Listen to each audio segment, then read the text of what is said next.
श्री परमात्मने नमः। ओम श्री परमात्मने नमः। ओम श्री परमात्मने नमः।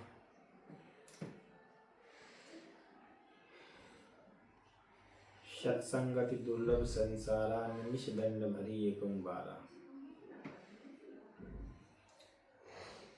सत्संग अपने आप में बहुत ही अद्भुत है और सत्संग की महिमा भी अपार है। विश्व प्रसिद्ध आयुर्वेदाचार्य श्री वामभट्ट जी और चरक और सुश्रुत के जीवन की एक कथा आती है। उनका बेटा उनके पास से निकल रहा था। उन्होंने अपने बेटे को बड़े प्यार से बुलाया, कहा, पुत्र इधर आइए। उन्होंने कहा कि जो पास में लकड़ी का जला हुआ कोयला पड़ा हुआ है उसको उठा लाओ, अपनी मुट्ठी में रख लो। मुट्ठी में रख लिया, अपने हथेली में रख लिया। फिर उन्होंने कहा कि इसको फेंक दो। और फेंक करके सहज भाव में फेंक करके और उनका पुत्र उनके पास में आ गया। फिर उन्होंने कहा कि बगल में जो इत्र की शीशी रखी हुई है उसको उठा ले आओ और अपने हाथ में रख लो और थोड़ा सा इत्र की शीशी का 2 बूंद इत्र अपने हाथ में मल लो और फिर शीशी के लिए रख करके वो चले जाते हैं। उन्होंने दोनों हाथ को दर्शन करने के लिए कहा कि दोनों हाथों का निरीक्षण करो जरा। एक में कोयला के दाग लगे हुए थे और दूसरे हाथ से खुशबू आ रही थी। तो इस कथानक के माध्यम से, इस आख्यान उपाख्यान के माध्यम से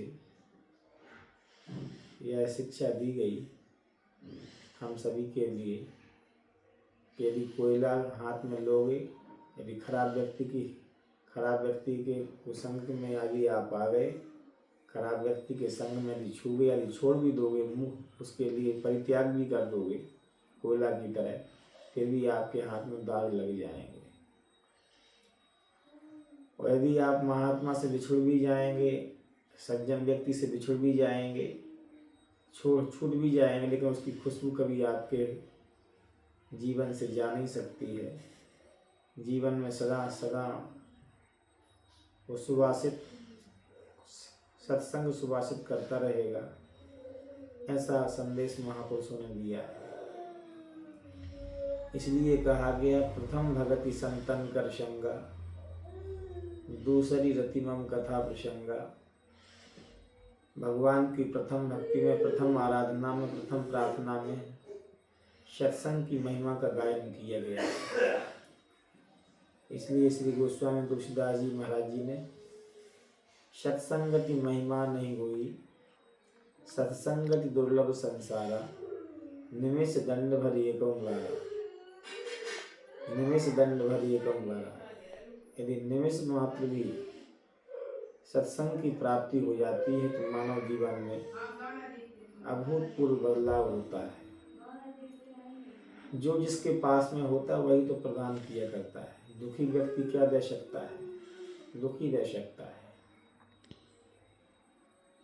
यदि उस जिसके पास में शांति है, आह्लाद है, आनंद है, वो आनंद प्रदान कर सकता है। जिसके पास में जो वस्तु, दुखी व्यक्ति आपको दुख देगा, सुखी व्यक्ति, आनंदित व्यक्ति आपको आनंद प्रदान करेगा। इसलिए कहा गया, मानव तुझे नहीं याद क्या, तुम ब्रह्म का ही अंश है। कुलभूत तेरा ब्रह्म है, सद्ब्रह्म तेरा वंश है। अमृतस्य पुत्राः ममेवांशो जीवलोके, जीवभूता सनातना मना षष्ठानि इंद्रियाणि प्रकृतिस्थानि कर्षति। भगवान का जो वास्तविक स्वरूप है वो आनंद है। अमृतस्य पुत्राः। ओम ओम ओम ओम।